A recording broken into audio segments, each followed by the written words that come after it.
Hi! நம்மள பல பேருக்கு இருக்க ஒரு பழக்கம் என்னன்னா, கேள்வி கேட்கறது. அது என்ன மாரி கேள்வி அப்டின்னா, உங்களுக்கு அடுத்து எப்போ வேலை கிடைக்கும்? உங்களுக்கு எப்போ கல்யாணம் ஆகும்? உங்களுக்கு எப்போ குழந்த பிறக்கும்? நீங்க எப்போ வீடு வாங்க போறீங்க? நீங்க எப்போ கார் வாங்க போறீங்க? இந்த மாதிரி விஷயங்கள். இந்த கேள்வியெல்லாம் நம்ம ஏன் கேட்குறோம் அப்டின்னா, இந்த கேள்விய நம்ம கிட்ட மத்தவங்க கேட்டு நம்மள ஒரு ப்ரோகிராம் பண்ணி வச்சிருக்காங்க. இப்போ உதாரணத்துக்கு, இத்தன வயசுக்குள்ள ஸ்கூல் சேர்க்கணும், இத்தன வயசுல ஸ்கூல் முடிக்கணும் அப்டிங்கிற ஒரு ரூல் இருக்கு. அதே மாதிரி இத்தனை வயசுக்குள்ள கல்யாணம் பண்ணணும், இத்தனை வயசுக்குள்ள வேலைக்கு போகணும், இத்தனை வயசுக்குள்ள இத்தனை லட்சம் சம்பளம் வாங்கணும், இத்தனை வயசுக்குள்ள குழந்தை பெற்றிருக்கணும் அப்படின்னு இவங்களே ஒரு கட்டமைப்பு வச்சுருக்காங்க. இந்த கட்டமைப்பு வந்து யார் உருவாக்குனாங்கன்னா, இவங்களே உருவாக்கிக்கிட்டது தான். ஏன் இவங்க உருவாக்குனாங்க? ஏன்னா, ஜென்ரேஷன் பை ஜென்ரேஷன் நம்ம இந்த கேள்விய கேட்டுட்டே இருக்கோம். இப்போ ஒருத்தவங்கள பார்த்து நம்ம காலையில பார்த்து சாப்பிட்டீங்களான்னு கேட்குறோம், மத்தியானம் பார்க்குறவங்கள லஞ்ச் சாப்பிட்டீங்களான்னு கேட்குறோம், நைட்டு பார்க்குறவங்கள டின்னர் சாப்பிட்டீங்களான்னு கேட்குறோம். இது ஏன்? இது ஒரு ப்ரோகிராம் பண்ணி வச்சுருக்கோம். அந்த மாதிரி இத்தனை வயசுக்குள்ள இருக்க ஆள பார்த்தாங்க அப்படின்னா, கண்டிப்பா நீங்க கல்யாணம் பண்ணியிருக்கணும், நீங்க குழந்தை பெத்திருக்கணும், நீங்க வீடு கட்டியிருக்கணும், நீங்க இந்த வயசுல இருக்கீங்கன்னா, நீங்க வந்து இது படிச்சிருக்கணும், அது பண்ணியிருக்கணும். இப்படிங்கிற கேள்வி கேட்டுக்கிட்டே இருக்கனால என்ன கிடைக்க போகுது? ஒண்ணுமே கிடைக்க போறதில்ல.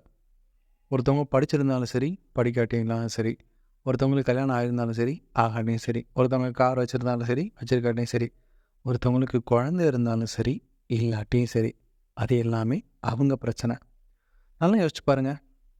இப்ப இத கேட்டுட்ருக்க நீங்க உங்களுக்கு வேலை இல்லாம இருந்தாலோ, கல்யாணம் ஆகாம இருந்தாலோ, இல்ல குழந்தை இல்லாம இருந்தாலோ, இல்ல இந்த சமூகம் சொல்ற சோ கால்டு விஷயங்கள் இல்லாம இருந்தாலோ, அது நிஜமாவே நம்ம பிரச்சனை தான். நமக்கு தான் அத பத்தின அதிக கவலை இருக்கு. அத விட அடுத்தவங்களுக்கு அதிக கவலை இருக்கு. அதுவும் இல்லாம அந்த மாதிரி விஷயங்களுக்கு நம்ம என்ன முயற்சி பண்ணிக்கிட்டு இருக்கோம்? எந்த அளவுல அதுக்கு நெருக்கத்துல நம்ம இருக்கோம்? இல்ல சில விஷயங்கள் நமக்கு தேவையா? இல்லையா? அப்படின்னு எதுவுமே தெரியாம, அவங்க பாட்டுக்கு ஒரு கேள்விய கேட்டு போயிடுறாங்க. ஆனா, அந்த கேள்வி அவங்க எதார்த்தமா கேட்குறாங்களோ, இல்ல பொழுது போகலன்னு கேட்குறாங்களோ, இல்ல நம்மள நேருக்கு நேரா பார்த்துட்டோம், ஏதாவது ஒண்ணு கேட்கணும் அப்படிங்கிறதுக்காண்டி கேட்குறாங்களான்னு தெரியல. ஆனா, அதுக்கு பதில் சொல்ல முடியாம, இல்லாட்டி ஏதாவது ஒரு பதில் சொல்லிட்டு, அதுக்கான காரணங்கள மனசுல போட்டு நெனச்சுக்கிட்டே இருக்கவங்களோட வலி அப்படிங்கிறது வார்த்தைகள்ல சொல்ல முடியாது. இனிமே நீங்க அந்த மாதிரி கேள்விகள யாருக்கும் கேட்காதீங்க. அதையும் தாண்டி அந்த மாதிரி கேள்விகள யாரையும் உங்கள கேட்க விடாதீங்க. அதையும் தாண்டி சிலருக்கு வந்து வேற வேல வெட்டி இல்லாம உங்கள கேட்டுட்டே இருப்பாங்க. அவங்கள அப்படியே கடந்து போங்க. ஏதாவது ஒரு பதில சொல்லிட்டு. ஏன்னா அவங்களுக்கு அதானே தேவ. இந்த உலகம் வந்து இப்படிதான் நம்ம இருக்கணும் அப்படின்னு சொல்லிட்டு ஒரு முடிவு வச்சிருக்கு. அந்த அந்த அந்த முடிவு வந்து பார்த்தீங்கன்னா, அவங்களே தீர்மானம் பண்ணிக்கிறாங்க. அதுக்கு கொஞ்சம் விலகி இருக்கவங்க என்ன சொல்றாங்க அப்படின்னா, இந்த உலகத்துக்கே வந்து வாழ தகுதி இல்ல அப்படிங்கிற ஒரு ரேஞ்சுக்கு அவங்க பார்க்குறாங்க. அவங்க கஷ்டம் அவங்களுக்கு தான் தெரியும் அப்படின்னு சொல்ற மாரி, அவங்கவங்க விஷயம் அவங்கவங்களுக்கு தான் தெரியும்.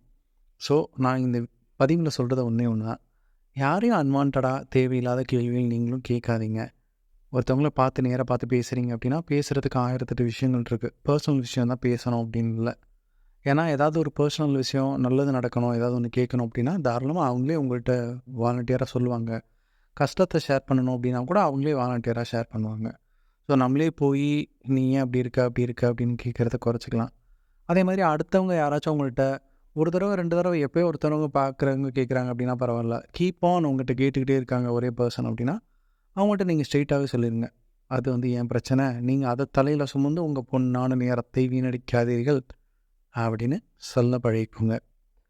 இவ்வளோதான் இன்னைக்கு. மீண்டும் ஒரு பதிவில் சந்திப்போம். நன்றி.